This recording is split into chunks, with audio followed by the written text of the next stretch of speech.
सबको जय श्री राधे। दोस्तों, आशा करती हूँ आप सब स्वस्थ होंगे और अच्छे होंगे। तो आइए सुनते हैं आज की कहानी। बहुत समय पहले की बात है। कहते हैं एक गुरुकुल था जिसमें आचार्य थे स्कंददेव। उनका वहाँ पर खूब नाम था, सभी उनका खूब सम्मान करते थे।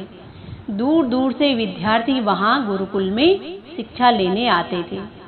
एक समय की बात है जब गुरुकुल में विद्यार्थियों का प्रवेश करना समाप्त हो चुका था, क्योंकि गुरुकुल में विद्यार्थियों की संख्या बहुत ज़्यादा हो चुकी थी और अब कक्षाएं भी नियमित रूप से चलने लगी थी।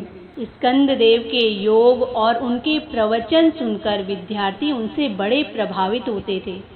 और एक दिन की बात है जब प्रश्नोत्तर का समय था तो एक शिष्य जिसका नाम था कौस्तुभ, उसने स्कंददेव से एक प्रश्न किया और कहा कि गुरुदेव, क्या इसी जीवन में ईश्वर को प्राप्त किया जा सकता है?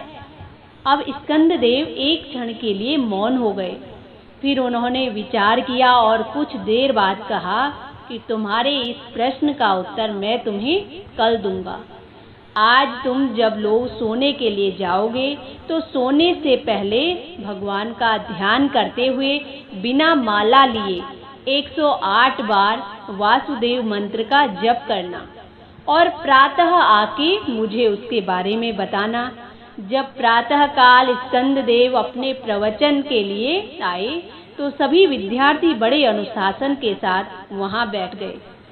अब स्कंददेव ने अपना प्रवचन प्रारंभ करना था तो उससे पहले ही उन्होंने उन विद्यार्थियों से पूछा कि तुम में से किस किसने सोने से पहले कितने कितने मंत्रों का उच्चारण किया। अब कौस्तुभ को छोड़कर सभी विद्यार्थियों ने अपने हाथ उठा दिए। किसी ने भी भूल नहीं की थी। सबने 108 बार वासुदेव मंत्र का जप किया और भगवान का ध्यान भी किया था। अब स्कंददेव ने कौस्तुभ को बड़े प्यार के साथ अपने पास बुलाया और उससे पूछा कि क्यों कौस्तुभ, तुमने सोने से पहले 108 बार मंत्र का उच्चारण क्यों नहीं किया? तो कौस्तुभ ने अब सिर झुकाकर बड़े विनम्रता पूर्वक कहा कि गुरुदेव, मेरा अपराध क्षमा कीजिए।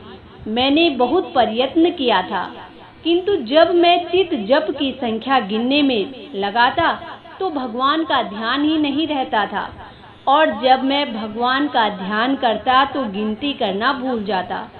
सारी रात ऐसे ही बीत गई और मैं आपका दिया हुआ नियम पूरा न कर सका। इसके लिए मैं आपसे माफ़ी मांगता हूँ। स्कंददेव मुस्कुराए और बोले कि कौस्तुभ, यही तो तुम्हारे कल के प्रश्न का उत्तर है। जब हम संसार के सुख संपत्ति भोग की गिनती करने लग जाते हैं तो भगवान के प्रेम को भूल जाते हैं। ईश्वर ने मनुष्य शरीर देकर हमें संसार में जिस काम के लिए भेजा है उसे हम भोगों में आसक्त रहकर नहीं कर पाते। लेकिन जब हम अपना चित्त इन चीज़ों से हटाकर, भोग विलासों से हटाकर भगवान की भक्ति में लगाएं तो हम भगवान की प्राप्ति कर सकते हैं। जब इस प्रकार से स्कंददेव ने कौस्तुभ को और भी बहुत सारे उदाहरण दिए तो कौस्तुभ अब समझ चुका था और अब उसने गुरुदेव के चरणों में प्रणाम किया और कहा कि गुरुदेव, मैं आज से सच्चे मन से भगवान की भक्ति और जप किया करूँगा। तो दोस्तों, ये थी आज की एक छोटी सी कहानी। आशा करती हूँ आप सबको भी पसंद आएगी। इसी के साथ जय श्री राधे।